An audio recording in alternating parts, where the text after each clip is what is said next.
Waalaikumsalam warahmatullahi Waalaikumsalam wabarakatuh. warahmatullahi wabarakatuh. Kalau Ibu bilang semangat pagi, jawabnya karena masih pagi ya, jawabnya tetap pagi, pagi, pagi. Yes, intonasinya makin jauh, makin naik. Oke, semangat pagi. Pagi. Yes. Oke, terima kasih. Pertama-tama Ibu mengajak kita semua menjadikan puji syukur kehadirat Tuhan karena kita masih diberi waktu dan kesempatan melakukan aktivitas pada pagi hari ini. Kita akan sama-sama berjumpa yang pertama selama 3 JP dari jam saat ini sampai jam 12.15. Nanti kita sambung lagi ya pada jam 3:30 sampai jam 17.45. Begitu di jadwalnya Ibu ya. Ya, Bu. Kita 3 JP lagi. Jadi kita akan sambung menyambung karena Ibu ada jadwal, di antara itu Ibu ada jadwal. Sebenarnya kalau dia tukar sih boleh, tapi biasanya karena kesulitan di tempat lain, akibatnya harus ya. Oke, kita akan istirahat sejenak dari jam 12.15 sampai jam 3:30 baru kita masuk lagi. Ya. Oke, jadi kita 6 jam pelajaran hari ini, pendalaman dan penguatan agenda 2. Oke, Ibu mau tanya kabar dulu. Gimana kabar Ariel? Apa kabar Ariel? Ya, alhamdulillah baik, Bu. Apa kabar Kiki? Puji Tuhan, Bu, baik. Tapi sedikit ini bermasalah di perut. Lagi diare, Bu. Oke, apa kabar Umi? Apa kabar Umi? Alhamdulillah baik, Bu. Sama, Bu. Kayaknya ini musim diare lagi sekarang.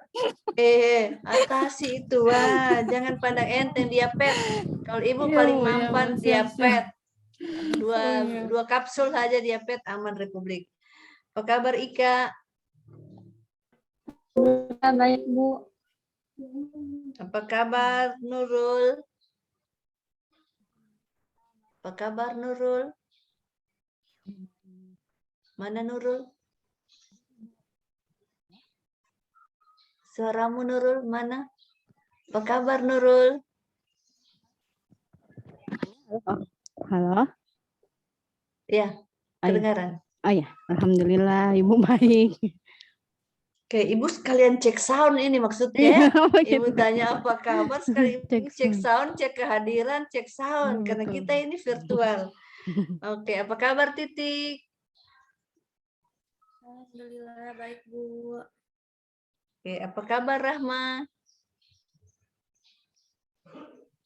Rahma belum masuk kayaknya, Bu. Oh, Rahma belum masuk ya. Selalu dia tidak masuk ya. Karena Ibu Jaringan kan mungkin, Bu. Ibu kasih kode ya. Yang lambat masuk ya, yang tidak masuk Ibu kasih kode sudah 2 kodenya. Maaf ya. Itu apa kabar Lik? Alhamdulillah baik, Bu, meskipun perutnya kurang nyaman. Oh, oke. Apa kabar Dian? Apa kabar Dian? Alhamdulillah baik, Bu. Dulu Ibu lihat ada mana Dian yang bicara? Dian? Yang ini, Bu. Oh, ada Iya, 2 kameramu ya? Iya, Bu. Oh, Ibu bingung. Ibu makanya harus Ibu bingung ya. Oke. Apa kabar Desi? Alhamdulillah, Bu. Baik. Oke, ya. Terima kasih semuanya sudah menyampaikan kabar baik, Kak. Walaupun ada yang sedikit kurang-kurang sehat, segera atasi. Ya, segera diatasi. Jangan ditunda. Segera, ya, kalau harus minum, silahkan minum. Kalau harus ke toilet, silahkan sampaikan saja. Ya, tidak ada masalah. Ya, tapi diatasi. Ya, tapi makan dulu sedikit kue atau apa baru minum obat ya. Jangan, tidak ada pengantarnya obat. Ibu yakin pasti ada yang tahu urusan ini ya. Tanya teman, siapa yang mengetahui ini boleh ditanyakan. Baik, kita sekarang ini masuk pada agenda 2. Ibu ingin tanya dulu sebelum, mohon izin Ibu sambil share screen ya.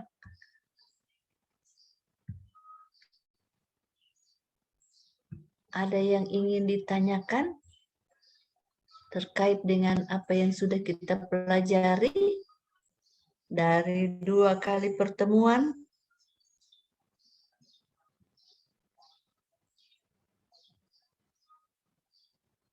Adakah? Tugas-tugas sudah dikerjakan? Sudah, Bu. Udah, Bu. Tugas Bu. sudah ya? Iya, Bu. Sudah ya?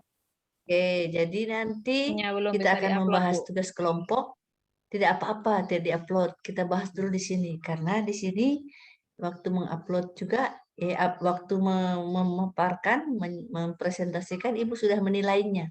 Ya, supaya waktu kalian sudah upload, Ibu langsung tinggal nilainya, Ibu kasih masuk. Ya, oke, gitu tekniknya Ibu. Ya, Ibu menyampaikan terus terang supaya Ibu bisa lebih fair dalam memberikan penilaian. Ya, oke.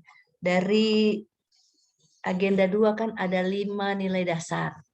Akuntabilitas, nasionalisme, etika publik, komitmen mutu, dan anti korupsi. Tugas individu sudah juga? Sudah, Bu. Sudah, Bu. Sudah ya? Bu. Oke, Ya, sudah Bu. juga. Jadi karena kita lama ini, cukup lama, kita akan mencoba melihat juga tugas individu. Siapa tahu ada teman-teman punya saran masukan, oh ini ditambahkan, ini kurang, ini terlalu lebih, ini belum waktunya dikasih masuk. Ya, oke.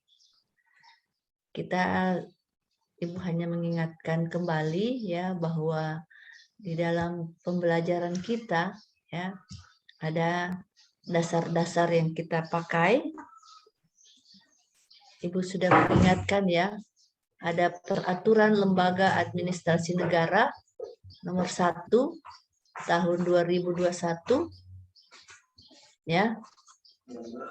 Jangan ambil yang 12 tahun 2018. Itu ketahuan nyonteknya, nyontek dari mana dia itu ya. Oke, yang terbaru yang dipakai ya, jangan yang lama. Kalaupun nyontek harus diperbaiki aturan yang baru. Begitu juga manajemen ASN. Sudah ada perubahannya. Peraturan pemerintah nomor 11 tahun 2017 itu sudah diubah dengan peraturan pemerintah nomor 17 tahun 2020. Ya. Oke.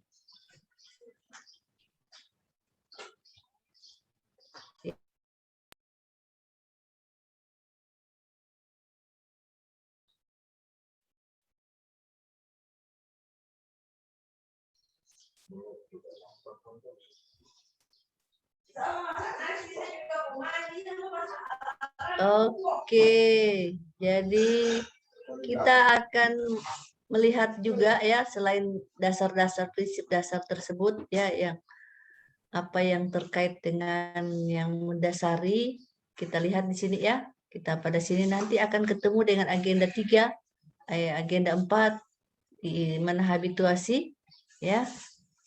Tetap Ibu hanya mengingatkan bahwa kompetensi yang dibangun adalah mengaktualisasikan ya. Mengaktualisasikan sehingga dia terhabituasi nilai-nilai dasar PNS dalam pelaksanaan tugas jabatan sehari-hari. Kita lihat di tahapan-tahapan akan kita dapatkan output dan juga nilai-nilai dasar yang akan diaktualisasikan. Di sini membangun PNS yang profesional dan berkarakter.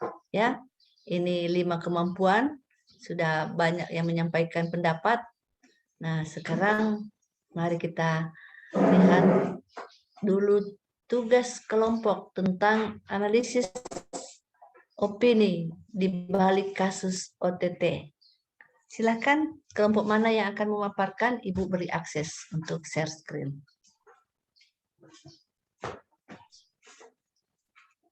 Kelompok 1.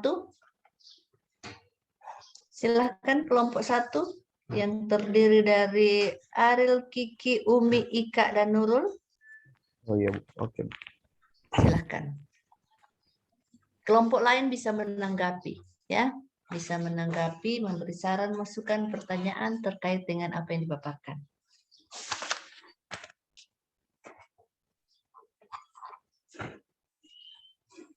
Boleh teman-teman bantu dulu share anunya PPT-nya?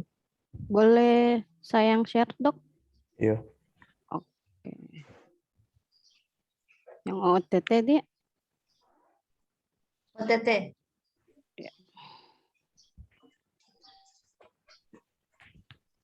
Minta. Iya.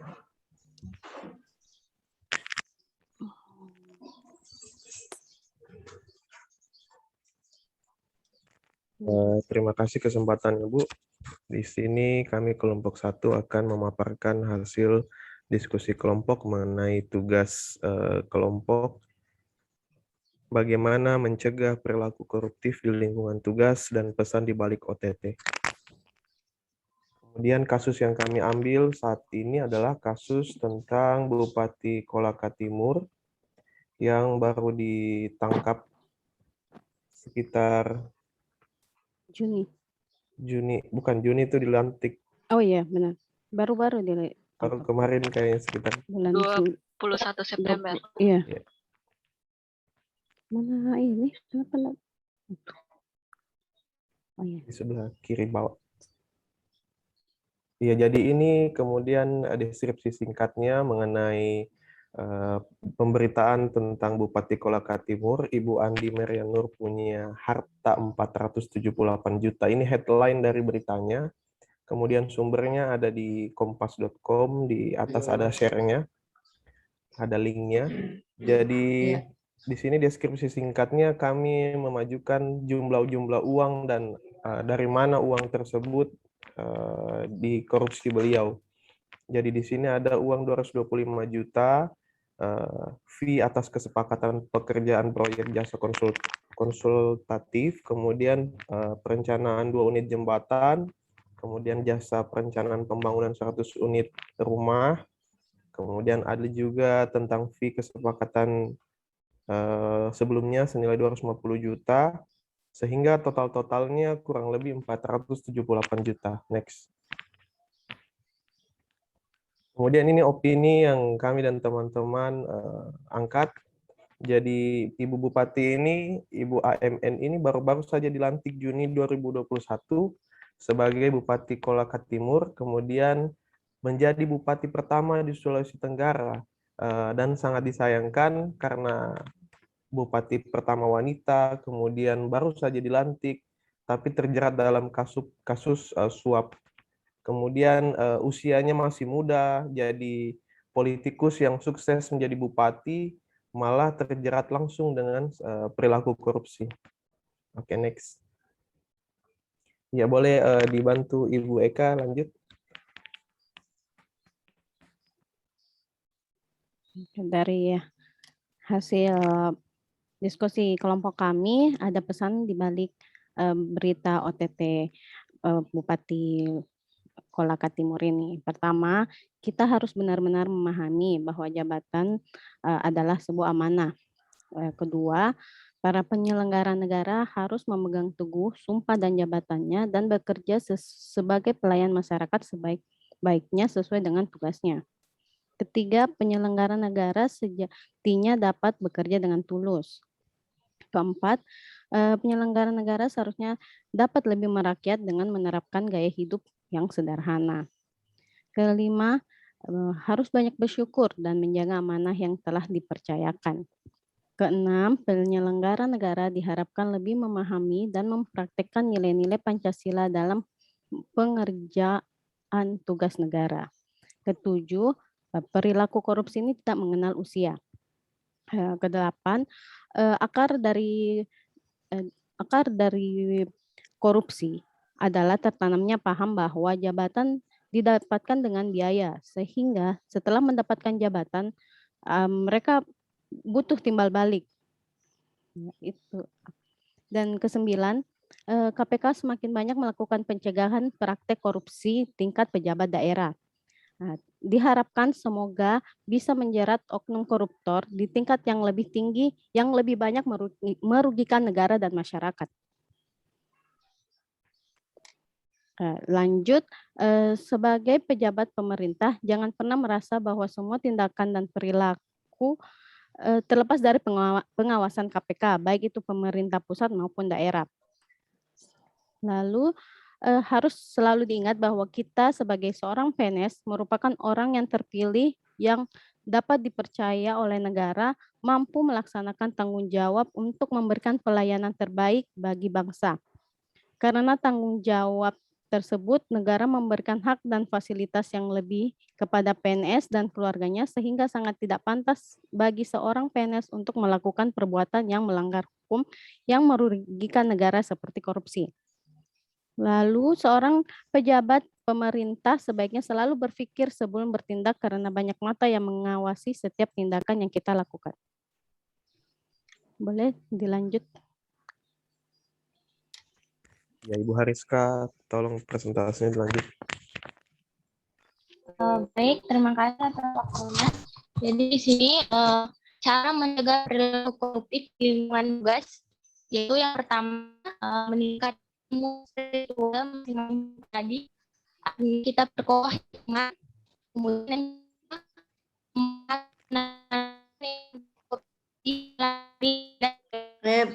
Halo, Suaranya agak terputus-putus ya. boleh putus-putus. ganti Saya dengar. presenter Ibu Kiki saja? Iya, Ibu.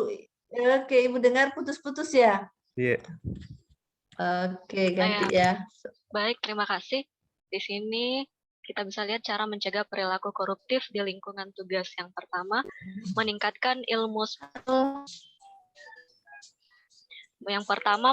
ilmu spiritual masing-masing pribadi.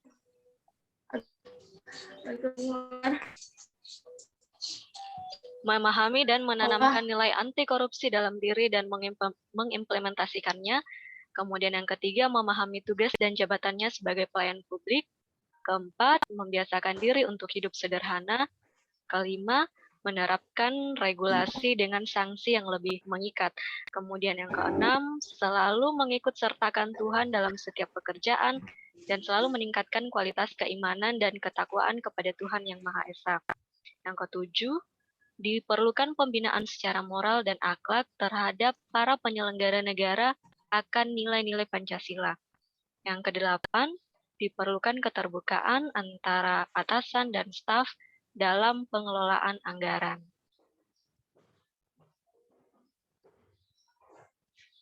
Kemudian, menjaga integritas diri agar tidak mudah terpengaruh oleh lingkungan, pembinaan karakter bagi pegawai, kemudian memberlakukan hukuman berat yang memberikan efek takut dan jera kepada para koruptor tanpa pandang bulu. Mencegah perilaku koruptif dengan menggunakan sistem yang lebih transparan sehingga peluang atau kesempatan korupsi itu tidak ada.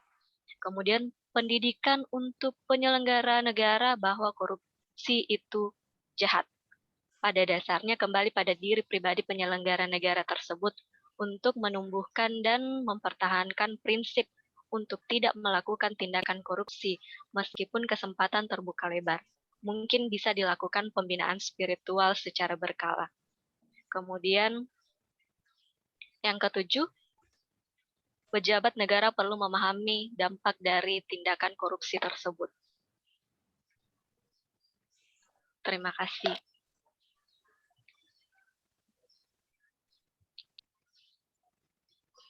Ya, terima kasih Bu. Sekian dari pemaparan kelompok kami tentang opini OTT. Oke, terima kasih kelompok 1 telah menyampaikan hasil diskusi dan tugas kelompoknya. Silakan kelompok 2 menanggapi. Ada yang ingin ditanggapi? Luar biasa ya, banyak hal yang disampaikan bagaimana kita harus melakukan hal-hal apa untuk mencegah ya tindakan koruptif. Silakan, ada? Raise hand boleh.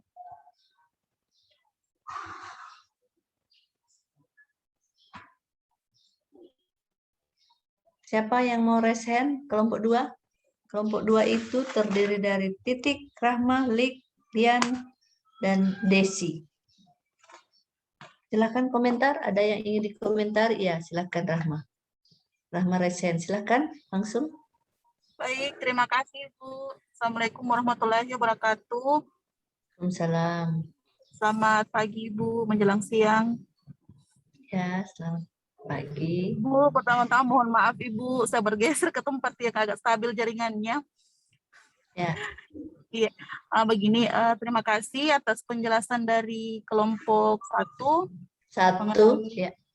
Kasus korupsi.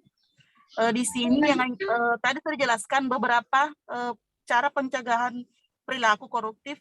Yang ingin saya tanyakan, sebagai masyarakat sipil, apa yang bisa dilakukan dalam mengawal pencegahan korupsi tersebut sebagai masyarakat sipil? Terima kasih.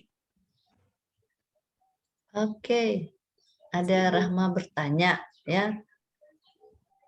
Bagaimana cara sebagai masyarakat sipil untuk mencegah hal tersebut korupsi? Silakan kelompok 1.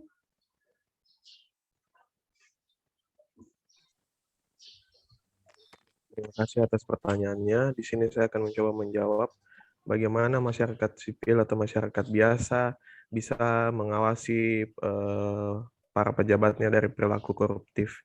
Yang pertama itu adalah tetap mengikuti laporan-laporan kinerja dari tiap instansi.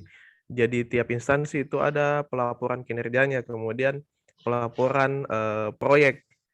Pelaporan sekarang proyek itu kan dilelang di di internet secara online. Di situ ada besarannya, kemudian ada rinciannya dan ada anggarannya. Kita sebagai masyarakat bisa juga akses, kemudian kita bisa lihat dan sesuaikan dengan apa yang terjadi di lapangan. Nah, dari akses seperti itu kita bisa juga ikut mengawasi pemerintah kita atau para pemegang jabatan instansi apakah sudah sesuai atau melakukan tindak korupsi. Itu salah satu tindakan kita yang bisa kita lakukan sebagai warga sipil. Terima kasih. Oke, terima kasih. Silakan Nurul lagi raise hand. Ada yang ingin ditanyakan? Silakan Nurul. Saya kelompok 1 Atau saya menambahkan. menanggapi. Ya, Menambahkan. Oke, Iya. silakan Oh iya, saya menanggapi. menambahkan saja bagaimana masyarakat melaporkan ya kalau ada tindakan korupsi. Ya, kalau setahu saya sekarang itu KPK sudah membuka bentuk pelaporan-pelaporan. Jadi kita boleh langsung di website mereka kalau ada kalau ada informasi tentang tindak pidana korupsi seperti yang OTT Kolaka Timur ini dari beritanya tim KPK itu dapat informasi dari masyarakat kalau akan ada pertemuan untuk serah terima uang itu. Jadi itu juga salah satu contohnya masyarakat yang berperan. Lalu kalau di Morowali saya rasa Pak Bupati pernah secara terang-terangan bilang kalau misalnya memang kita punya laporan atau sesuatu yang mau dilaporkan tentang tindakan korupsi ini, dia menyediakan nomor handphone Pak Bupati langsung kalau di Morowali, Ibu, begitu. Jadi boleh langsung katanya boleh langsung di WA Pak Bupatinya kalau ada ini mungkin beserta bukti-bukti begitu. Terima kasih. Oke. Ada yang raise hand 2 ya, Dian dan Desi. Silakan Dian dulu. Silakan. Gimana turunnya? Dian raise hand. Ya, baik Bu. Silakan Dian. Terdengar? Ya. Ya, Terdengar ya. Dian dulu. Baik Bu, terima kasih atas kesempatannya. Di sini saya sedikit bertanya kepada kelompok 2, bagaimana pendapat teman-teman tentang proses pemberantasan korupsi di Indonesia? Apakah sudah berjalan dengan maksimal ataukah bagaimana sepertinya? Dan ataukah menurut teman-teman ada hal-hal yang mesti harus diperbaiki lagi? Sekian dan terima kasih. Oke, langsung di Desi ya, supaya satu kali mungkin kelompok 1 menanggapi. Silakan Desi.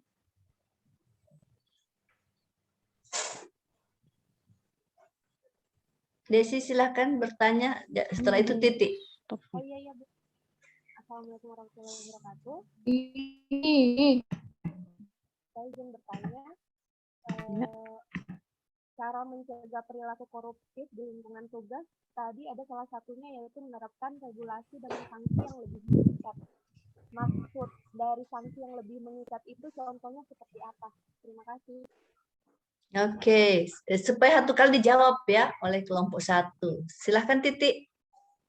Kan kelompok yang bertanya ini atau yang memberi saran masukan. Kelompok 1 catat ya. Ya.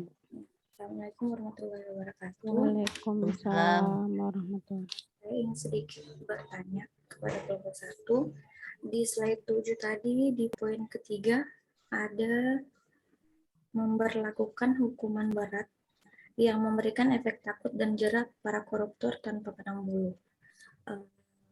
Menurut kalian, hukuman berat yang seperti apa yang bisa memberikan efek jera bagi para koruptor? Sementara yang kita lihat sekarang ini sepertinya kasus korupsi itu semakin banyak terjadi. Bahkan sepertinya tidak ada lagi efek jera atau rasa takut bagi para koruptor itu untuk melakukan tindak pidana korupsi tersebut. Terima kasih. Oke,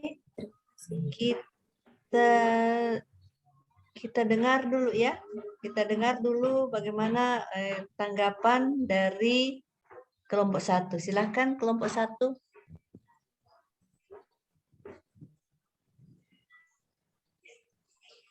Silakan kelompok 1 menanggapi. Terima kasih Ada atas Hariska kesempatannya. Resen, ya. Ya, Ibu Silakan. Hariska boleh menanggapi? Boleh disebut juga yang pertanyaan yang mana? Ini boleh di stop enggak sih? Stop share. Saya terdengar? Halo. Ya, terdengar. Terdengar. Ya, maaf Bu, jaring tidak stabil. Jadi yang saya akan menanggapi pertanyaan terakhir yaitu bagaimana memberi efek jerah kepada korupsi. Halo, jelas Bu? Ya, jelas, silahkan. Jelas suaramu. Baik, jadi sebagaimana yang kita ketahui bahwa kasus korupsi di Indonesia ini hukumannya bisa bilang tidak apa ya, menurutku tidak efektif karena banyak fakta yang melihat mungkin lebih besar hukumannya orang yang mencuri pisang daripada orang yang mengambil uang rakyat begitu. Dan bagaimana caranya membuat efek jerah? Mungkin dari meningkatkan lagi hukuman daripada korupsi. Mungkin dari hukumannya hanya 5 sampai 6 tahun penjara ditingkatkan menjadi hukuman seumur hidup. Begitu menurutku. Terus yang kedua, mungkin adanya persatuan antara media massa untuk lebih speak up lagi tentang kasus korupsi. Karena dengan begitu adanya speak up tentang kasus korupsi di media massa mungkin akan menimbulkan jerah ke mereka. Yang pertama, karena mereka terekspos, dilihat jaringan. Silakan, sampaikan. Jaringannya, oke, silakan yang lain menanggapi. Terputus dia. Ya Allah. Halo. Silakan, ya. Siapa lagi yang menanggapi? Maaf Bu, jaringan. Ya, sudah yang lain saja lagi. Oke, yang lain tanggapi.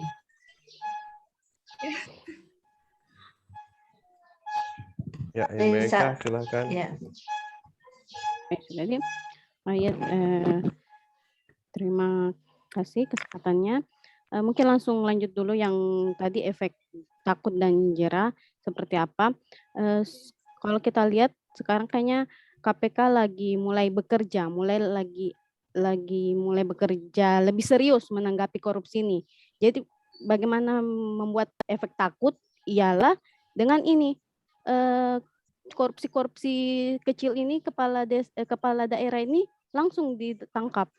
Jadi itu yang pasti mulai dari kepala daerah sudah langsung mulai rasa-rasa apa ya, pasti ada rasa takutnya juga, masa cuma uang segini kita langsung ditangkap ternyata dan langsung diproses. Nah itu kayaknya cara bekerjanya KPK sekarang begitu untuk melakukan efek takut. Kalau efek jerah, nah ini mulai lagi dengan aturan-aturan baru. Kayaknya itu kalau tidak salah ada aturan yang kalau kita korupsi dana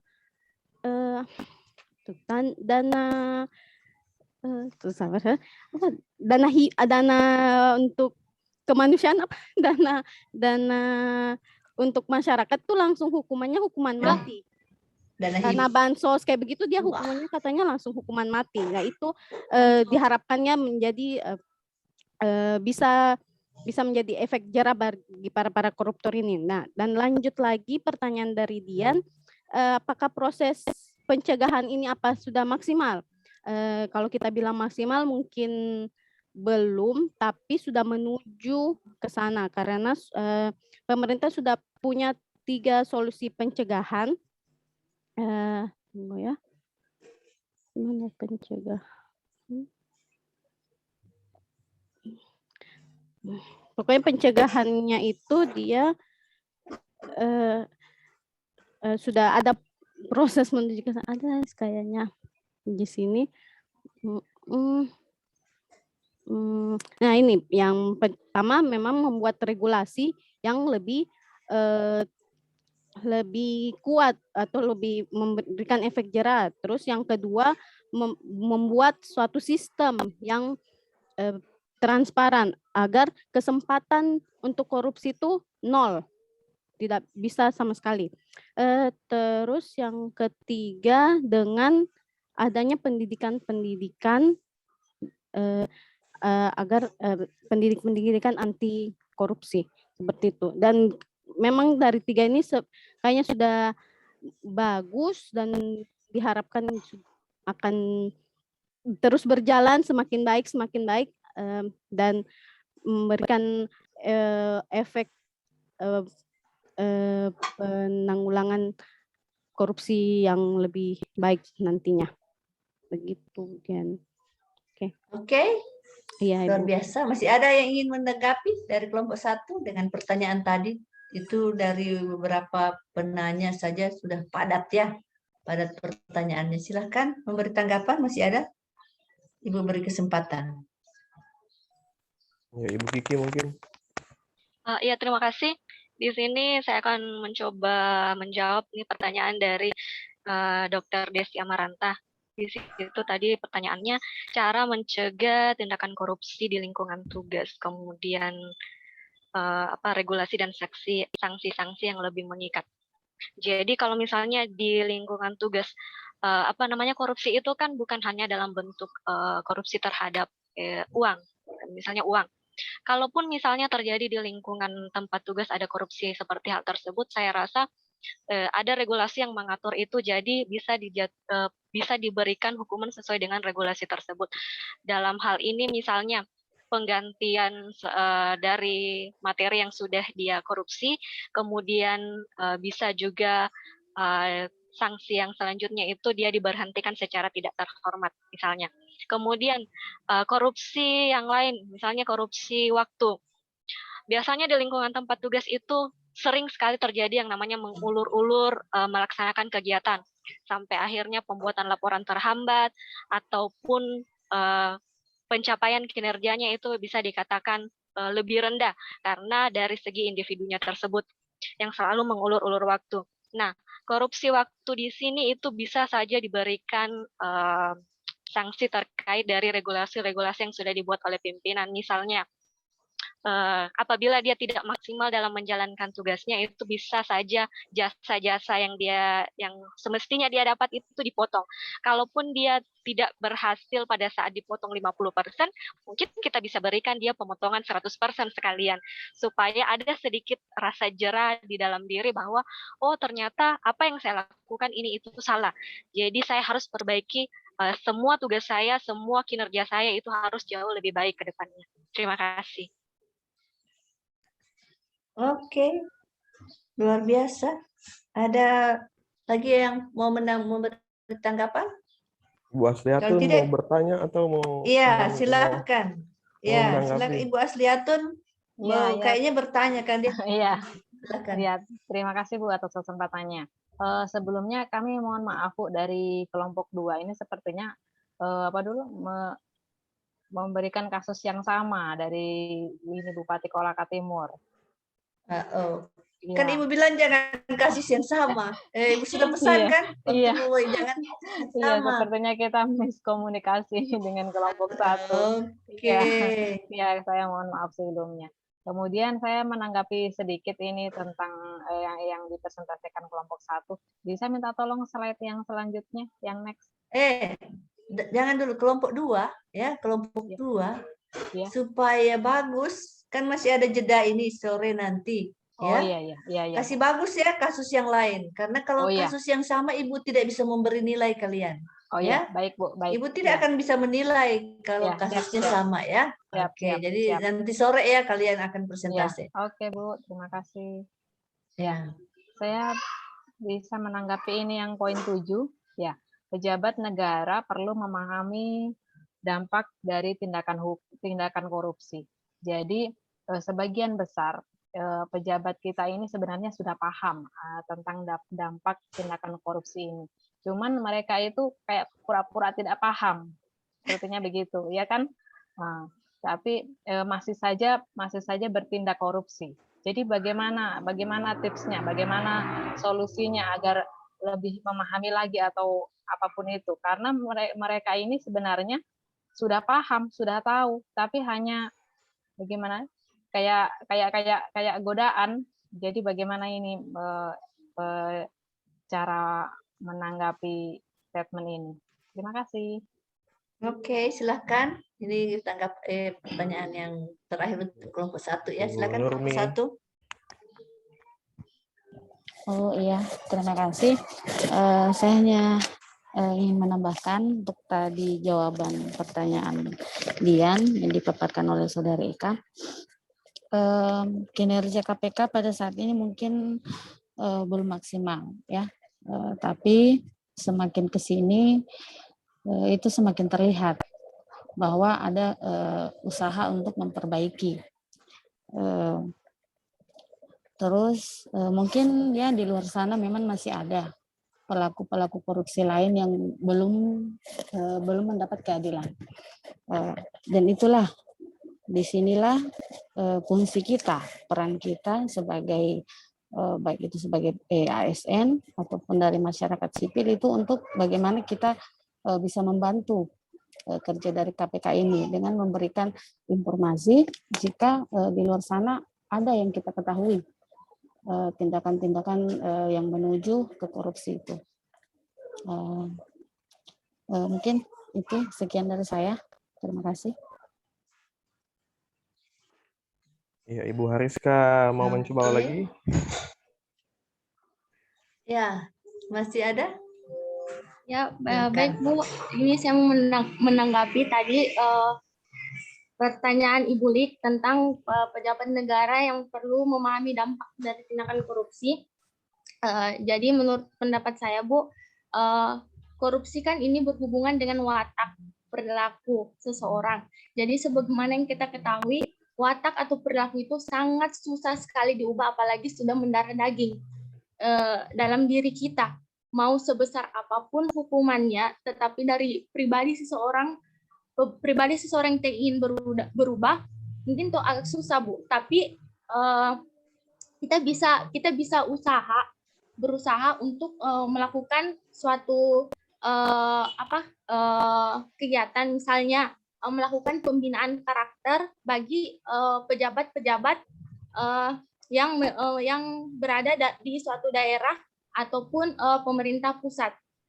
Mungkin dengan pembinaan karakter ini bisa sedikit memberi kesadaran, membentuk karakter mereka agar lebih baik, walaupun itu mungkin agak susah untuk direalisasikan dalam kehidupan sehari-hari, tapi setidaknya kita memiliki upaya untuk membina mereka, untuk memasukkan nilai-nilai anti korupsi dalam diri mereka, agar nilai integritas dalam diri mereka itu bisa semakin kuat dan berkembang. Terima kasih. Oke. Terima kasih. Boleh saya menambahkan Bu sedikit? Silahkan.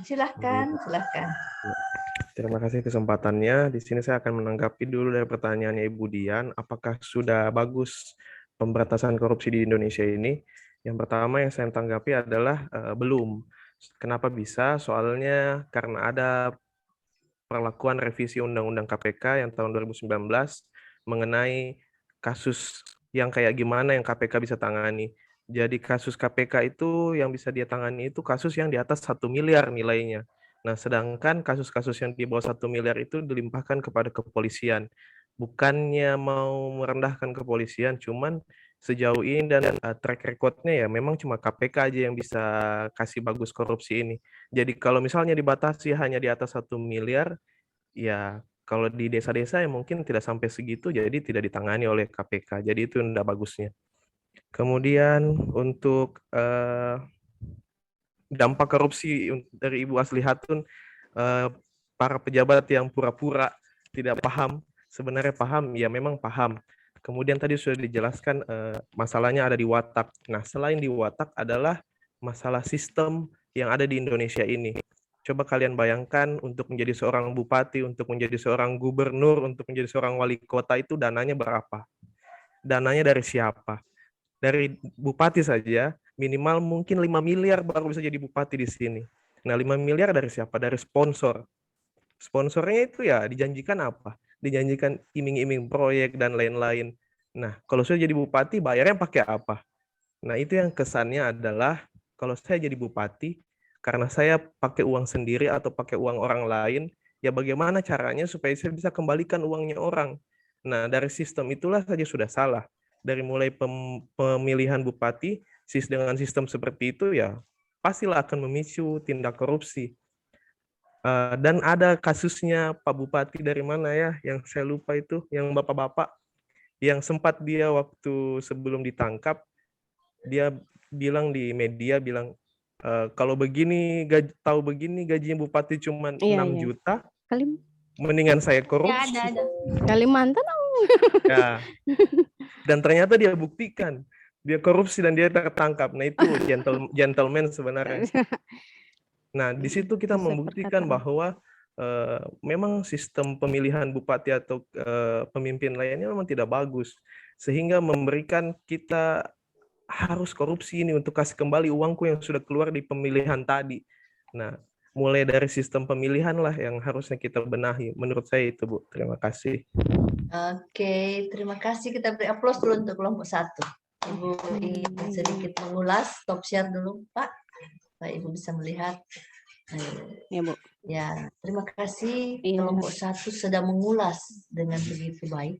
Ya, tapi ada hal yang Ibu ingin sampaikan, bahwa ke depan Bapak Ibu ini adalah generasi yang disiapkan, ya.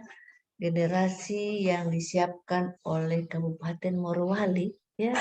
Generasi milenial ini ke depan ini calon-calon pemimpin masa depan, ya.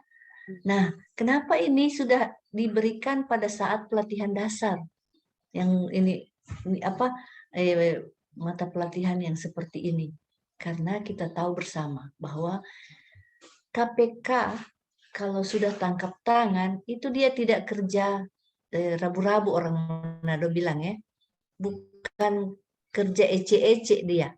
Dia sudah yakin dan pasti, ya, dengan dari laporan-laporan seperti tadi kata kelompok 1, banyak laporan-laporan masyarakat, ya, itu yang masuk dan dia sudah menyelidiki, banyak intelnya, ya, banyak intel. Jadi Ibu punya pengalaman di Kabupaten Ibu, Bupati Ibu juga OTT, ya. Pada saat itu Ibu duduk sebagai staf ahli, ya, duduk waktu itu dipindahkan, akhirnya Ibu dipindahkan dari pertanian, Ibu dipindahkan menjadi staf ahli. Pada saat penangkapannya itu Ibu sudah dipindahkan karena Ibu memang selalu yang paling tidak setuju. Wah, kalau jadi, nah teman Ibu menjadi saksi, jadi saksi. Intel di KPK tanya sama teman Ibu yang jadi saksi, Pak, Bapak masih ingat saya? Mana ya? Seperti iya, tapi di mana ya? Waktu saya datang ke tempat Bapak dan tawarkan buku, Bapak saya minta 1 gelas aqua. Bapak kasih saya aqua 1 gelas, dan Bapak tawarkan lagi gelas kedua, saya tidak mau. Jadi intel-intelnya sudah jalan. Ada yang jadi sopir, ada yang jadi penjual buku, penjual tas, ya. Dia masuk ke OPD mendengar cerita, mendengar laporan-laporan. Ya, jadi tidak sebentar dan tidak punya bukti. Jadi waktu penangkapan Gubernur Sulawesi Selatan, sebenarnya Ibu itu agak kurang percaya, ya, karena Ibu ke Bantaeng. Ibu ke Bantaeng untuk melihat bagaimana waktu dia 2 periode jadi Bupati Bantaeng, melihat bagaimana kerjanya yang luar biasa. Jadi Ibu heran apa sedikit kurang percaya. Aduh, masa sih? Ya, tetapi setelah Ibu punya pengalaman yang lalu di Buol itu, Ibu bilang tidak mungkin KPK salah tangkap. Ya, itu ya pemikiran Ibu. Tidak mungkin KPK salah tangkap.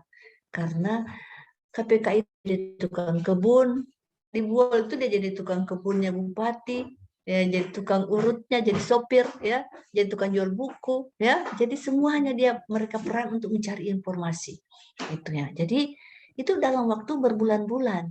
Nah, jadi ini hal yang makanya bagaimana kita harusnya bisa mencegah. Seperti kata tadi kelompok 1, memang untuk menjadi bupati tidak gampang, butuh uang besar karena sistem yang dibangun demikian. Tim sukses banyak yang merasa punya andil sehingga bagaimana bupati ini bisa naik. Sayang sekali ya, bupati perempuan ya masih belum lama dilantik sudah OTT ya. Jadi kita lihat di sini salah satu cara juga yaitu bagaimana kita membangun zona integritas di OPD kita ya. Kalau ini sekarang sementara digaungkan di beberapa kementerian, kalau kita masuk ke situ, dia katakan dengan spanduk besar, Anda memasuki zona integritas. Nah, artinya karena integritas dengan korupsi itu seperti bejana berhubungan. Ya, jadi dia seperti bejana berhubungan kalau di ya. Jadi makin tinggi integritas, korupsinya makin rendah. Jadi dia seperti bejana berhubungan artinya. Tetapi makin tinggi korupsi, integritasnya rendah. Nah, jadi makanya dikatakan Anda memasuki zona integritas. Kalau di tempat Bapak Ibu bisa dibangun demikian, ya memang ini dari pemimpin ya, dari pemimpin star ya, konsistensinya dan komitmen dan lain sebagainya.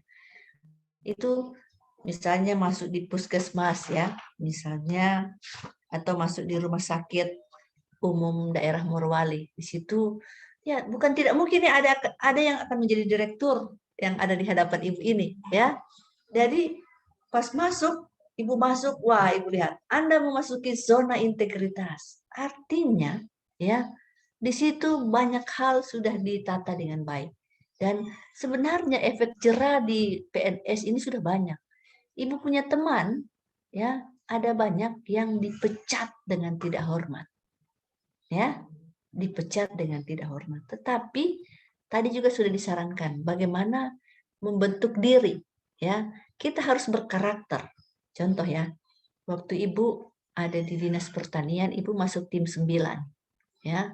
Nah, karena mereka tahu kalau Ibu hadir pada rapat khusus yang menangani tentang ya sehingga Bupati Ibu OTT, pasti Ibu Stinja tidak setuju.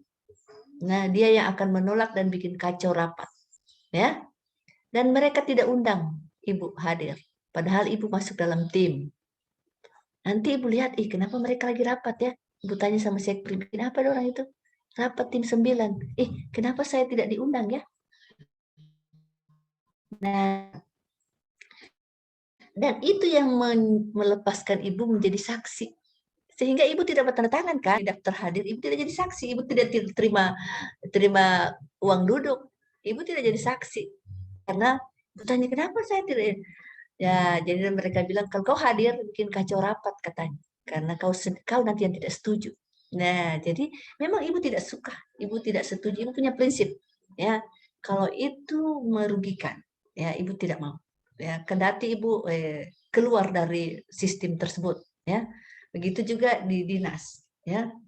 Jadi Ibu katakan kepada ini, Ibu keluar atau dia yang keluar, ya. Jadi maksudnya kita harus berani, ya. Dia yang keluar atau saya yang keluar, pilih, ya. Kalau dia tidak bisa memilih, kita yang mundur. Ibu bikin surat pengunduran diri, ya mundur. Ibu mundur. Nah, jadi kita harus konsisten, kita harus punya karakter yang bisa dikenal, bisa ditahu, bukan cari-cari ya, bukan cari-cari pamor, tapi kita yakin dalam diri bahwa kita harus punya integritas. Nah, itu harus kita tanamkan dan itu harus dihabituasikan. Kenapa nilai-nilai dasar ini ya di akuntabilitas itu ada integritas, ya. ada indikator dari bagaimana kita melakukan nilai dasar akuntabilitas itu, salah satunya adalah integritas, ya. Artinya apa yang kita lakukan dapat kita pertanggungjawabkan, ya, bukan hanya kepada manusia, kepada Tuhan juga, ya. Ya, kita kan orang yang punya agama. Nah, jadi itu semua tadi, ya, banyak hal yang bisa kita dapat, ya, dari cerita analisis kita tentang kasus OTT, ya. Kenapa ini kita angkat selalu dalam Latsar, agar ini sudah bisa cermin.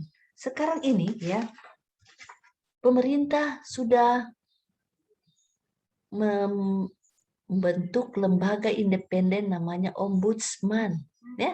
Pernah dengar, ya? Nanti mungkin di agenda 3 akan lebih disinggung Ombudsman. Itu lembaga independen yang dibentuk oleh pemerintah untuk mengawasi pelayanan publik yang ada sesuai dengan Undang-Undang 25 tahun 2009 tentang pelayanan publik. Nah, di situ ada ombudsman.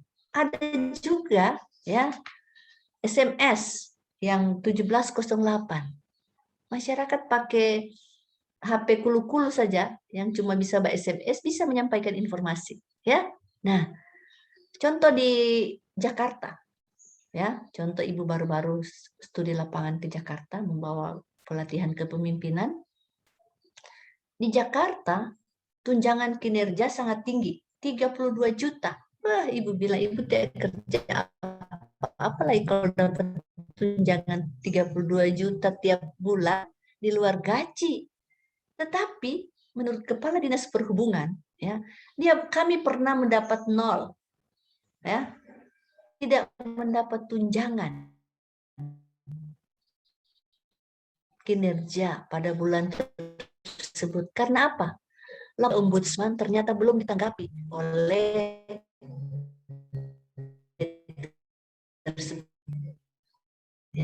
sehingga dia tunjangan kinerjanya dikurangi. Oke? Oke. Jadi itu, ya, tanggapan Ibu tentang OTT dan bagaimana kita dapat, ya, tadi sudah banyak, ya, diberi saran, ditanggapi oleh teman kelompok 2, ya. Oke, baik, Ibu akan share screen kembali. Untuk kelompok 2 nanti pada sore, ya, baru kita akan membahas. Sebelum kita lanjut, Ibu akan memperlihatkan satu film, ya.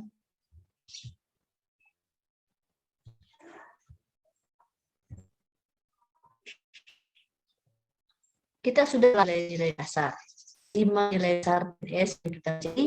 Sekarang cermati, ya, cermati dengan baik dan masing-masing akan menyampaikan nilai sebagai PNS dalam pelaksanaan tugasnya dan nilai apa yang dilanggar oleh teman-teman maupun atasan budi terkait dengan nilai-nilai dasar, ya. Bisa, ya, masing-masing Ibu akan tanya, ya, masing-masing akan memberikan pendapat nilai mana dari nilai dasar yang sudah kita pelajari bersama.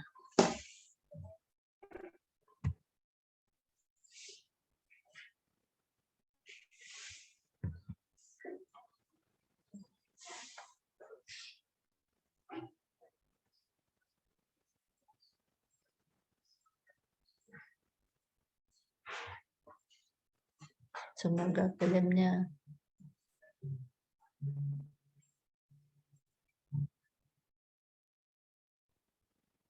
bisa kelihatan, bisa didengar. Iya, Bu, bisa, Bu. Bisa, Bu. Bisa, Bu. Bisa, bisa, Bu.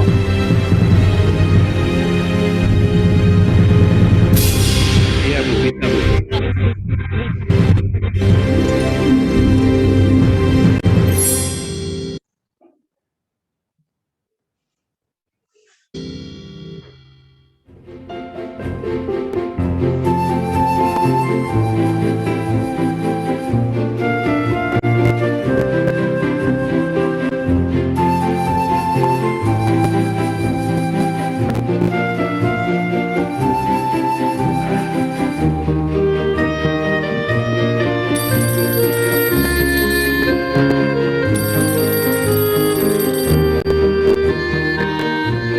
Assalamualaikum, Bu. Waalaikumsalam.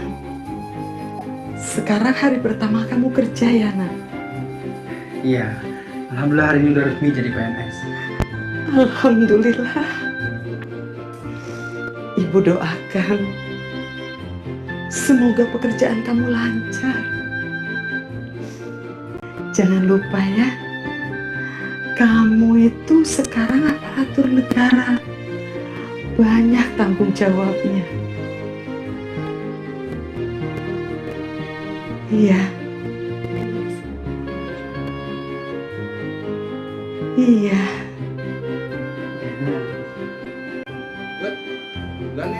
Oh, ya jadi Bre. Izin Bu, tidak ada kedengaran Iya, suaranya. Bu. Bu. Ya, dulu ya teleponnya. Budi mau berangkat kerja dulu. Aku telat. Ya, sehat-sehat ya, Bu. Assalamualaikum. Waalaikumsalam.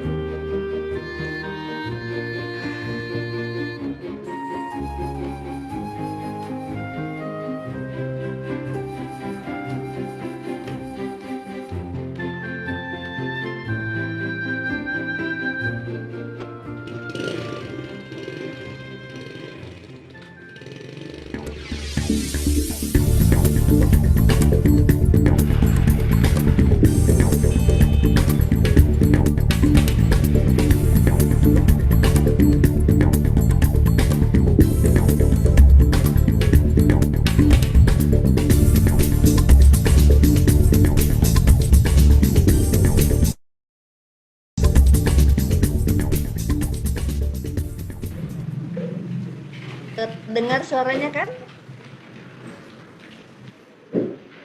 Iya Bu, terdengar. Oke. Ibu maaf Bu, saya kesini tidak terdengar. Pagi. Berarti mic-mu yang bermasalah karena yang lain mendengar. Waduh. Tadi suaranya tadi Ya. sempat kedengaran di awal Bu, yang pas lagi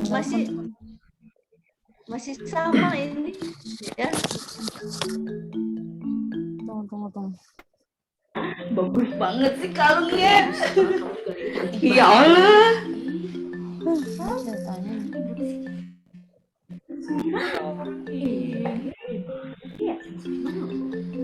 Oh, oke. Selamat pagi. Ada yang bisa dibantu? Ya Mas, saya mau perpanjang KTP. Mas, ini orang-orangnya pada kemana ya? Bukannya jam segini harus sudah pada buka ya?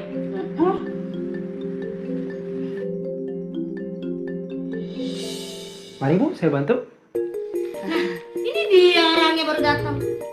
Macet Bu. Ya, nggak bisa aja. Tahu nggak? Rumahnya dia itu di gang sebelah, dekat rumah kita. Masa macet?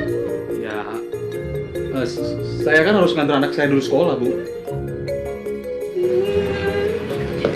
Mas Budi, PNS yang baru itu ya? Lah Mas, bukan Mas di bagian dalam ya? Iya Pak Iqbal, sebentar lagi saya akan kembali ke meja saya. Gimana Mas? Ada yang kurang nggak dari datanya? Sebentar.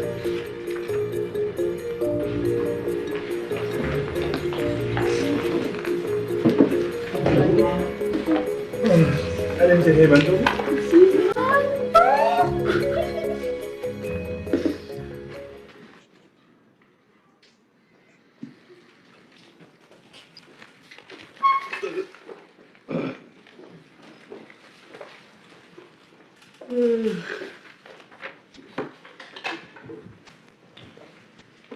Mas Budi, udah makan? Oh, enggak Mbak Tika. Kebetulan lagi banyak kerjaan, jadi saya mau makan di rumah. Biasa, PNS baru masih rajin.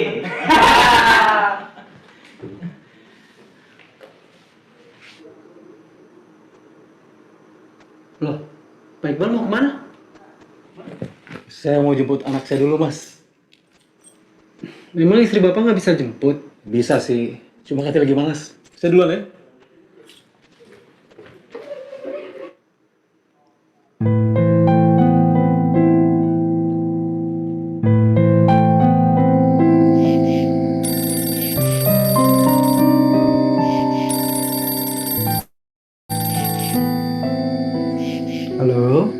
Assalamualaikum, Kak.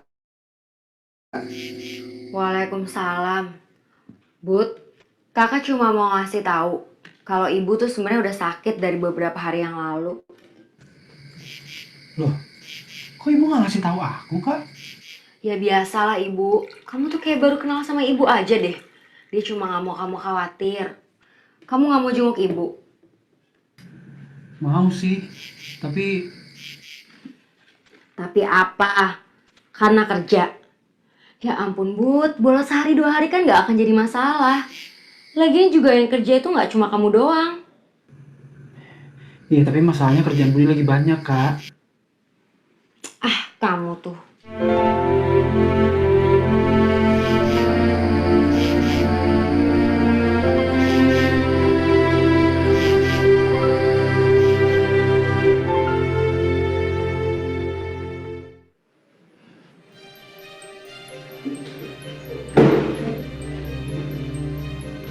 Selamat pagi, Pak. Ini bisa saya bantu? Mas, surat keterangan tidak mampu saya sudah 2 minggu, Mas. Masa nggak jadi-jadi? Boleh saya tahu nama Bapak siapa? Saya Pak Amir, Mas. Anak saya Iwan. Bentar ya, Pak. Hai, kenapa ini? Ribut? Kenapa? Surat keterangan tidak mampu saya mana, Pak? Ya sabar, Bapak. Semua karyawan di sini pada sibuk kerja. Bapak lihat sendiri kan? Alah, Pak, nggak usah sok sibuk gitu deh. Bapak kerja di sini itu untuk melayani kita. Apa lagi coba? Pak, saya butuh surat itu untuk rumah sakit. Salah sendiri.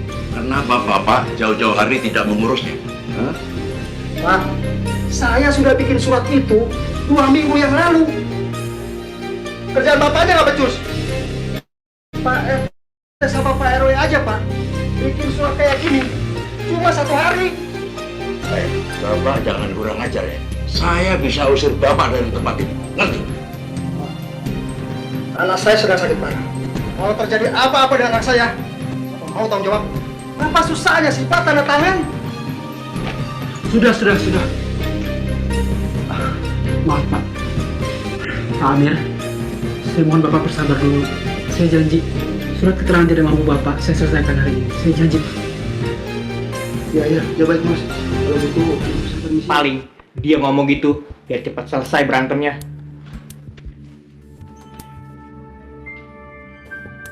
Yuk.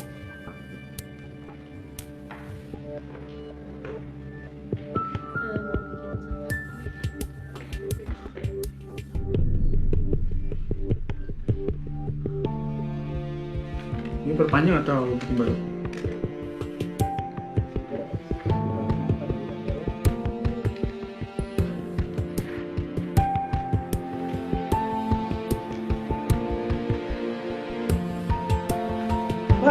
Pak Amir, ini berkas Bapak. Alhamdulillah. Pak, makasih, Pak. Makasih, Pak. Iya Bu, diusahakan.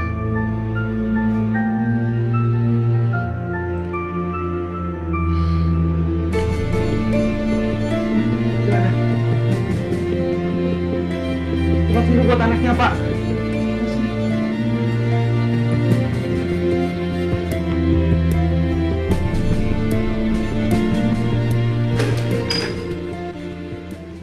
Budi, ke ruangan saya.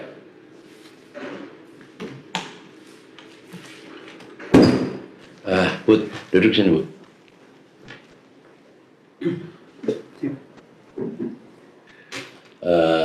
Begini, Mas Budi. Orang-orang itu jangan terlalu dimanja, suka ngelunjak. Bukannya itu memang tugas kita, Pak. Kita kan dibayar untuk itu.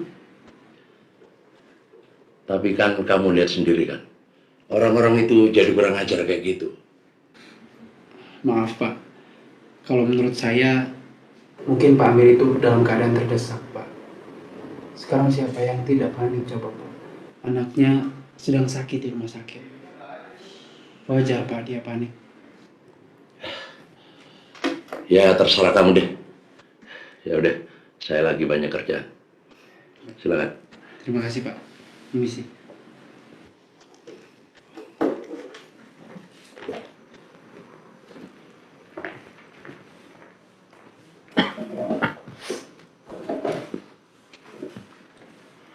Mbak Tika, tugas yang kemarin dari Pak Lurah sudah selesai, Mbak? Belum, Mas. Nanti deh. Saya lagi BBM-an sama suami saya. Lagi di luar kota dia. Mau saya bantu, Mbak? Nggak usah, Mas. Saya kerjakan sendiri aja. Aduh, Mas Budi ini rajin banget sih jadi PNS. Memangnya kalau jadi PNS nggak boleh rajin ya, Mbak? Bukannya harus ya? Karena sadar atau tidak, PNS itu adalah tulang punggung negara ini.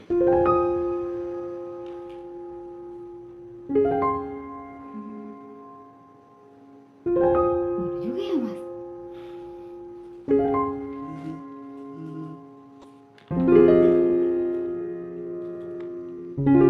Yo Mas, saya izin dulu. Mau jemput saudara saya di bandara.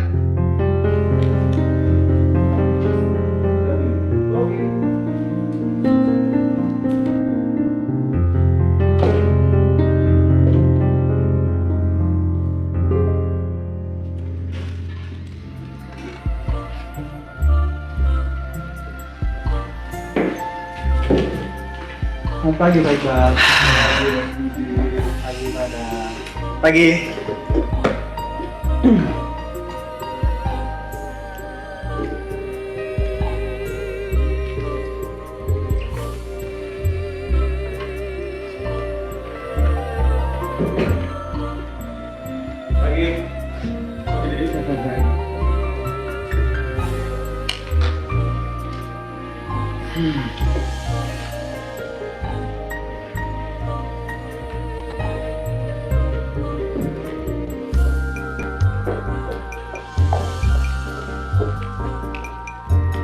Pagi, Mbak Tika.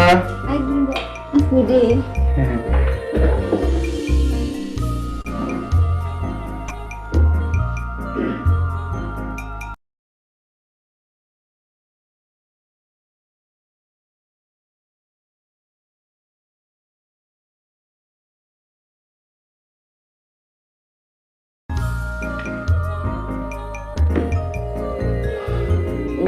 Kalau kira-kira berapa ya? Dia ada pelatihan di luar, Mas. Balik ke kantor lagi jam berapa? Katanya sih jam 11. Tapi biasalah. Paling juga nggak akan balik lagi ke sini. Ya ampun. Di kantor ini selalu kayak gini ya, Mbak? Kayak gini gimana? Ya kayak gini, suka seenaknya sendiri. Ya ampun Mas, nggak cuma di sini aja kan. Hampir semua PNS kayak gini kerjaannya.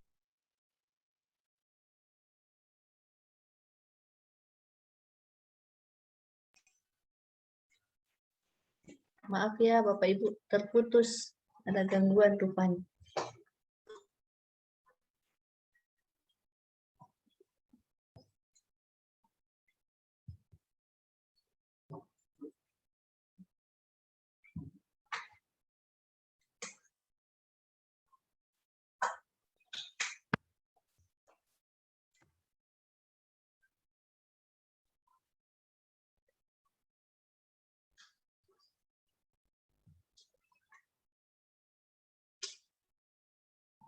Bagaimana Bapak Ibu masih bisa mendengar suara Ibu? Bisa, Bu. Bisa, Bu. Bisa, Bu. Filmnya Ibu, tunggu Ibu kasih connect dua jaringan dulu dengan data. Dia terputus sejenak.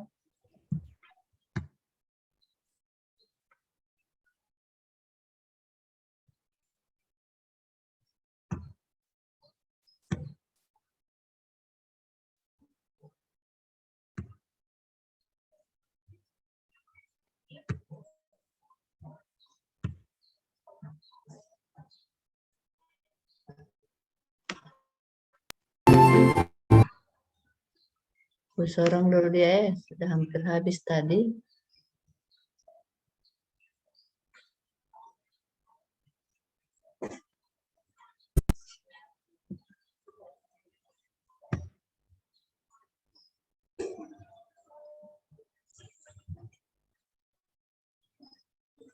Mas, izin aja kalau gitu. Iya, Mas.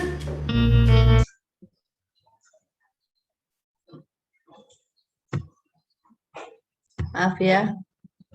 Kita siapa lagi? Maaf ya, agak sedikit terganggu tadi.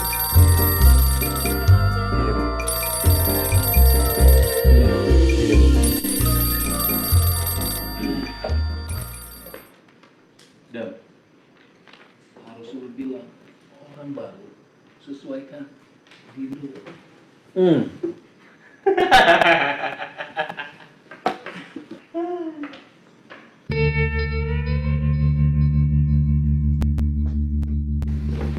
Kenapa Mas Budi?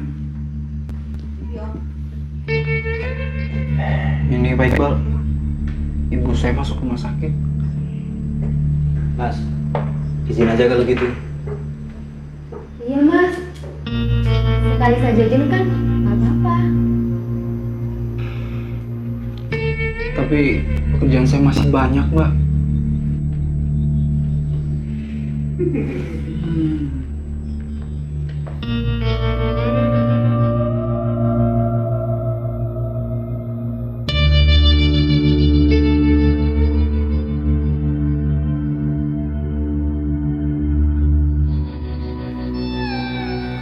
Mas, Pak Lurahnya ada nggak? Saya butuh tanda tangannya, Mas. Buat apa, Bu? Surat keterangan tidak mampu. Ya, kok mendadak sih? Mas, suami saya kecelakaan. Keadaannya sangat kritis. Tolong dibantu, Mas. Tolong ya. Makasih, Mas.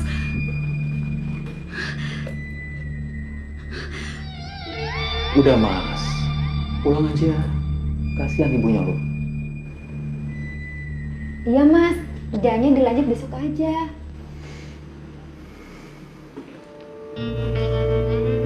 Mas Budi, bisa tolong saya minta surat tanda tangan Pak Lurah. Ada yang minta surat keterangan tidak mampu. Suaminya kecelakaan kemarin, katanya lagi krisis di rumah sakit.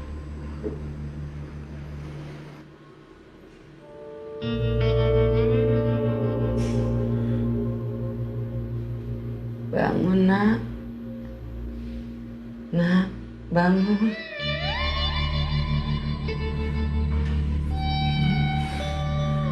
Tolong teleponin Budi ya.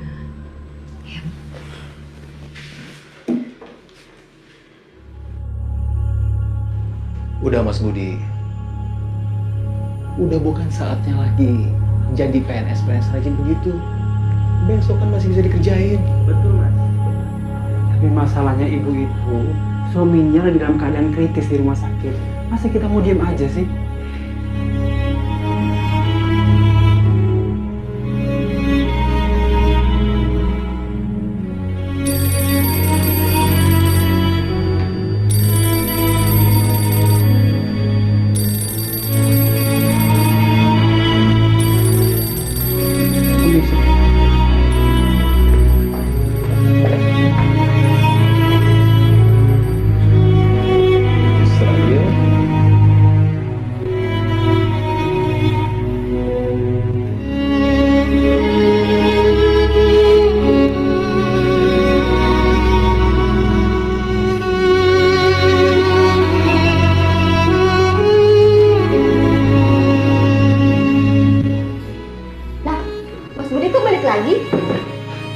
Kata ibu saya tidak ada bedanya saya ke sana sekarang ataupun nanti jam pulang kantor.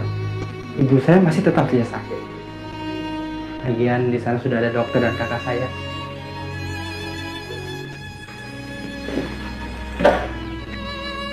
Saya lebih dibutuhkan di sini. Ibu itu lebih membutuhkan saya.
beberapa tahun kemudian, ya, beberapa tahun kemudian, ada di antara Bapak Ibu di sini, Morowali sudah menjadi kepala puskesmas itu beberapa tahun kemudian. Jadi kinerja kita tidak akan mengkhianati hasil. Kinerja itu, usaha kita tidak akan mengkhianati kita. Ya, oke. Sekarang Ibu ingin komentar. Kita sudah belajar tentang dari emosi, kita sudah belajar tentang nilai-nilai dasar PNS, indikator dari akuntabilitas, nasionalisme, komitmen mutu, ya, etika publik, anti korupsi. Sekarang Ibu ingin komentar nilai mana yang dilakukan oleh Budi, ya, dalam melakukan apa. Indikatornya harus tergambar dengan jelas, ya. Baik, Ibu satu-satu Ibu ingin melihat sejauh mana, ya, kita bisa menganalisis. Ini sudah sampai tingkatan analisis, ya, karena nanti diaktualisasi nanti Bapak Ibu akan mempraktekkan, ya, setelah mampu menganalisis akan mempraktekkan. Baik, silakan. Pertama dari Ibu Desi. Silakan Bu Desi.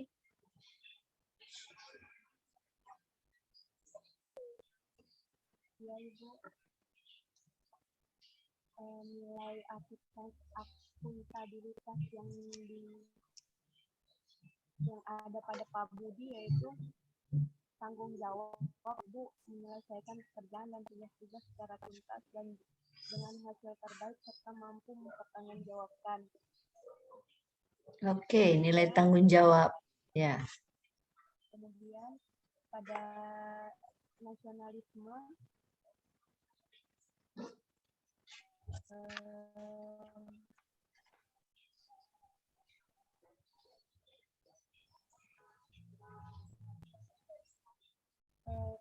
Pak Budi mempunyai rasa nasionalisme kesatuan, yaitu rela berkorban. Dia rela berkorban, tidak menemui ibunya dan lebih mengutamakan melakukan pekerjaan utamanya.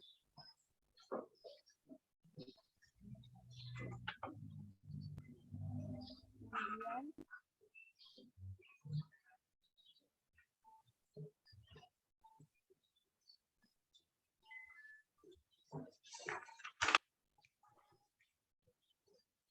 pada nilai indikator etika publiknya,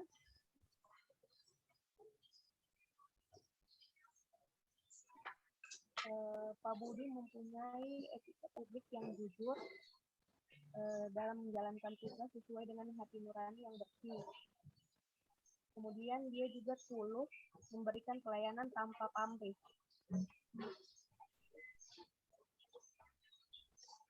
Oke. Komitmen mutu. Pak Budi juga mempunyai komitmen mutu. Pada komitmen mutu, Pak Budi memiliki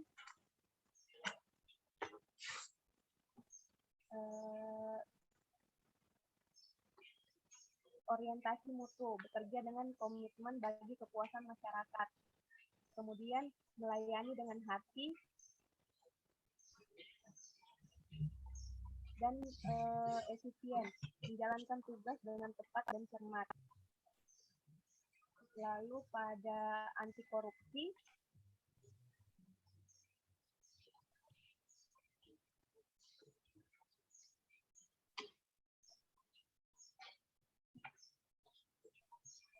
Pak Budi mempunyai indikator kerja keras,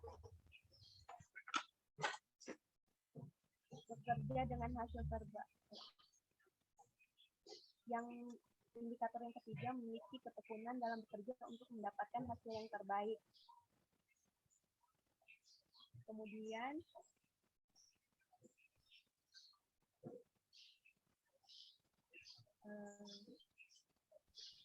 adil, memberikan layanan sesuai dengan aturan yang berlaku secara konsisten pada semua orang. Oke, iya, luar biasa, ya. Artinya Ibu Desi sudah bisa melihat ya, sudah bisa menganalisis. Ini ya, maaf Bu, jaringan saya tidak stabil, lagi mati lampu Bu. Aduh, kasihan. Itu orang bilang kasihan deh loh, mati lampu ya. Jadi Ibu ikut prihatin untuk yang mati lampu ya. Jadi memang harus, makanya kalau mau pembelajaran cas memang laptop bagus-bagus ya, supaya jangan mati lampu. Akibatnya kita akan kesulitan. Ya. Karena mati lampu Ibu cas dulu, Ibu punya sabar. Karena sudah. Saya juga Ibu siap-siap mati lampu nanti juga ini. Siap-siap pakai HP.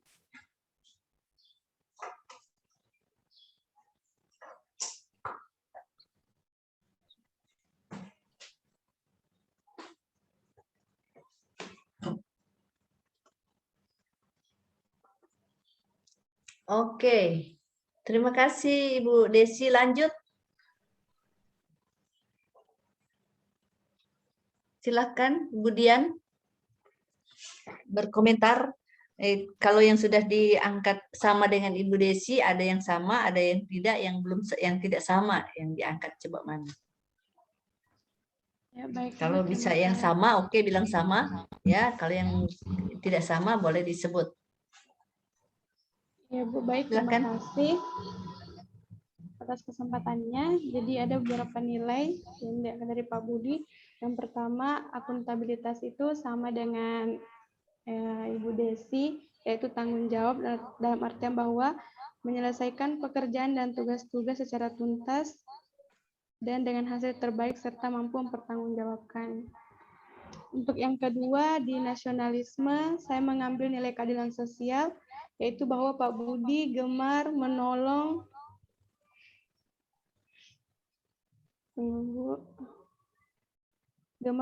orang lain, serta rela berkorban demi kepentingan publik. Untuk yang nilai etika publiknya, saya mengambil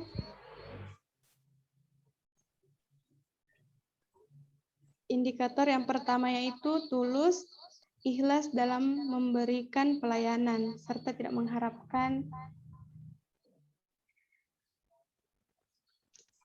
Selanjutnya, yaitu bisa diambil indikator sopan dan santun serta menghormati dan memberikan pelayanan kepada masyarakat. Untuk yang komitmen mutu, saya mengambil yang pertama, nilai indikatornya itu Pak Budi efektif, yakni memenuhi kebutuhan masyarakat dengan baik. Kemudian yang kedua, efisien, yakni menjalankan tugas dengan tepat dan cermat. Bisa juga diangkat yang terakhir itu orientasi mutu, bekerja dengan komitmen bagi kepuasan masyarakat. Serta yang terakhir, anti korupsi, yaitu indikator yang saya angkat, disiplin, baik itu mengenai waktu, dan indikator selanjutnya adil, yaitu tidak membeda-bedakan dan memberikan pelayanan. Sekian dan terima kasih Bu. Oke, terima kasih yang sudah memberikan tanggapan. Oke, lanjut. Ibu satu-satu atau yang kalau yang sudah yang belum diangkat ya, supaya misalnya sama dengan siapa, sama dengan Desi, dengan siapa ya, silakan Kiki.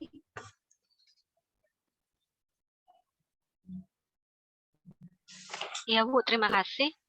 Untuk indikator dari akuntabilitas, etika publik, dan komitmen mutu itu sudah sama dengan Dr. Desi dan Ibu Dian Marlina. Saya hanya menambahkan di nasionalisme dengan anti korupsi. Di nasionalisme yang saya ambil itu adalah kemanusiaan, yaitu mengakui dan memperlakukan manusia sesuai harkat dan martabat. Jadi di sini kenapa saya ambil itu, karena sekalipun banyak masyarakat yang komplain terhadap Pak Budi karena banyaknya pegawai yang terlambat, tetapi Pak Budi tetap saja melayani mereka dengan baik. Kemudian dari segi anti korupsi, yaitu berani berani menolak perintah yang berlawanan dengan hukum dan dapat merugikan negara. Seperti yang kita lihat tadi, Pak Budi sempat diajak oleh Pak Lurah untuk mengabaikan komplain dari masyarakat yang terlalu mendesak seperti itu dan mungkin dipikir terlalu keras, tapi Pak Budi tetap saja melayani karena Pak Budi tahu bahwa itu sudah menjadi tugas dan tanggung jawabnya dan memahami akan hal itu. Terima kasih. Oke, terima kasih Kiki. Lanjut, Bu. Ika.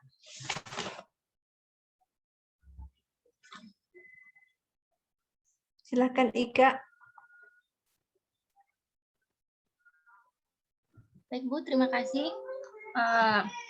Jadi di sini pada dasarnya pendapat saya sama teman-teman yang sebelumnya. Terus saya ingin menambahkan yang bagian etika publik. Etika publik di sini dia itu ada pada nilai terbuka, yang dimana masuk pada indikator menyampaikan sesuatu sesuai peraturan yang berlaku. Dimana di sini Pak Budi berani menyampaikan kepada senior-seniornya di kantor bahwa tentang tentang bagaimana peraturan yang berlaku di kantornya, seperti jam pulang kantor, kemudian jam datang kantor, dan dia tetap konsisten melakukannya. Terus untuk untuk bagian akuntabilitas sudah ada yang ambil integritas. Kalau untuk akuntabilitas, saya di situ memasukkan nilai integritas karena di situ Pak Budi menunjukkan dia menunjukkan sisi integritas yang baik walaupun dia sebagai CPNS baru, dan itu secara konsisten dia lakukan hingga sampai dia mendapat jabatan yang tinggi. Kemudian untuk etika publik sama saja dengan yang lain, dia menerapkan sistem sopan santun serta pelayanan yang ramah kepada masyarakat, sekalipun masyarakat itu berbicara kasar atau bertindak yang tidak seharusnya kepada beliau. Terima kasih. Oke, terima kasih. Lanjut Nurul. Masih ada yang bisa diambil? Sebagian besar semua nilai PNS yang ada pada Budi kayaknya sudah dijelaskan ya Bu. Saya cuma mau menambahkan, sudah tadi ada tidak sih yang di komitmen mutu dengan yang efisien? Tadi saya dengar cuma efektif. Saya tambahkan dengan efisien nih Bu, dengan indikatornya menjalankan tugas dengan tepat dan cermat. Oke. Ya. Yang lainnya masih ada yang ditambahkan? Oke, lainnya Ibu ingin tanya. Silakan raise hand. Ya, terima kasih Nurul. Siapa yang raise hand yang bisa menambahkan lagi selain nilai-nilai yang sudah diangkat oleh teman-teman? Adakah yang masih menilai, menganalisis, bisa melihat ada nilai lain? Silakan Rahmawati. Rahma. Silakan Rahma, raise hand. Baik, terima kasih. Yang lain ya, yang sudah selain yang disampaikan. Ya. Siap. Tadi ada di akuntabilitas itu nilai keadilan yang belum sempat saya dengar disampaikan, yang mana melayani tanpa pamrih. Kemudian di indikator nasionalisme ada persatuan, yang mana si Budi rela berkorban, mengutamakan kepentingan tanggung jawabnya dibanding kepentingan pribadinya. Kemudian masih di nasionalisme ada kerakyatan, yang mana dia mendahulukan kepentingan bersama. Kemudian di etika publik ada indikator jujur, yang mana Budi menjalankan tugas sesuai dengan hati nuraninya, sesuai dengan peraturan yang berlaku, kemudian tidak diskriminatif dan adil dalam memberikan pelayanan. Selanjutnya di komitmen mutu sudah diangkat semua. Di anti korupsi ada kerja keras, yang mana Budi memperlihatkan ada tekun dalam bekerja di indikator kerja kerasnya. Terima kasih Ibu. Oke, terima kasih. Masih adakah nilai yang belum dilihat oleh teman yang bisa kita angkat? Ya, Mas Liatun present itu masih ada atau sama? Sudah terangkat Ya, Bu. semua? Ada sedikit, Bu. Sudah terangkat? Oh, ada. Oke, silakan.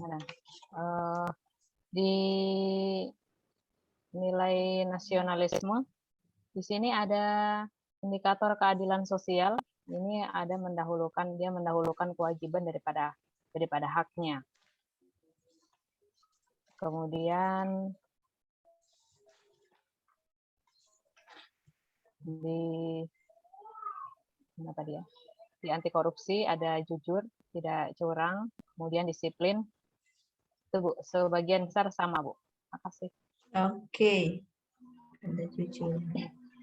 Sekarang Ibu ingin komentar. Ya, mungkin yang lain sama ya. Mungkin Ibu Bu, ingin komentar. izin. Iya. Ini waktu, saya mau Silakan. tambahkan waktu lagi Bu. Ini sudah mau selesai waktu. Saya tambahkan lagi.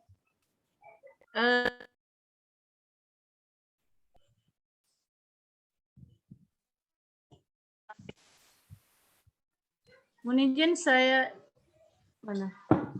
Bu Agus, mohon izin sama Bu Stince. Saya mau tambahkan waktu lagi, Bu.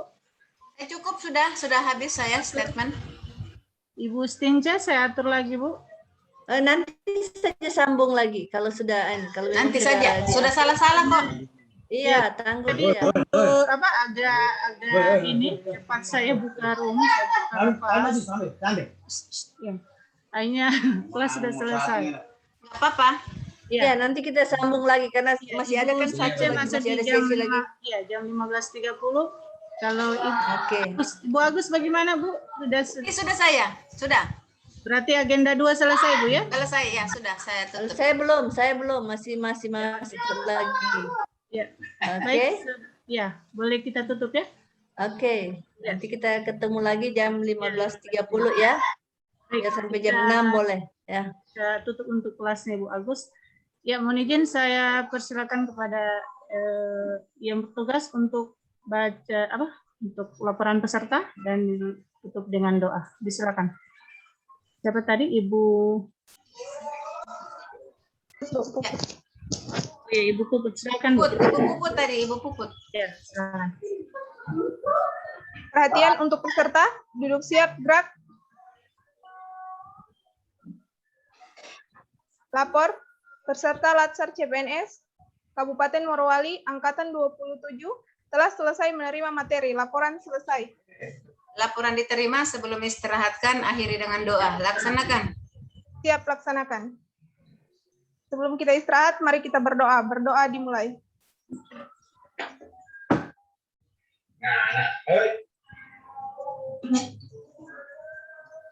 Berdoa selesai. Bertempat gerak. Ya, terima kasih. Alhamdulillahirrahmanirrahim, materi untuk agenda 2 dari kelasnya Ibu Agustina sudah berakhir pada hari ini. Insya Allah kita akan ketemu lain waktu. Kita beri aplaus dulu kepada Ibu Agustina. Oke, untuk kelompokku, Bu Risna, masuk. Ya, insya Allah saya buka lagi room di 15.30, Martin. Ya, sampai jam 6. Oke, ya, siap. Ya, baik. Room ini saya tutup dengan kita lanjutkan lagi istirahat dan kembali jam 1 untuk kelompok 3. Kelompok 3 dan kelompok 1 di jamnya Pak Abu Bakar di agenda 3. Baik, mohon izin room ini saya tutup untuk istirahat Isoma. Mohon maaf. Isoma virtual ini? Ya, Isoma virtual masing-masing. Izin, ya, lebih dan kurangnya saya mohon dimaafkan. Wabillahi taufiq wal hidayah. Wassalamualaikum warahmatullahi wabarakatuh dan selamat siang. Waalaikumsalam. Ya, terima kasih Bu Agus. Kita jumpa ketemu lagi ya. Ya, 15.30. Siap. Ya, setengah 4 kita ketemu lagi. Oke, ya, umpan balik. Siap. Nanti teman-teman room tetap saya akses room tetap saya buka, nanti join kembali di jam 1 untuk kelompok 1. Ya. Oke. Saya juga ini ada info dari ada kelompok 3 di sini ya. Oh iya sudah.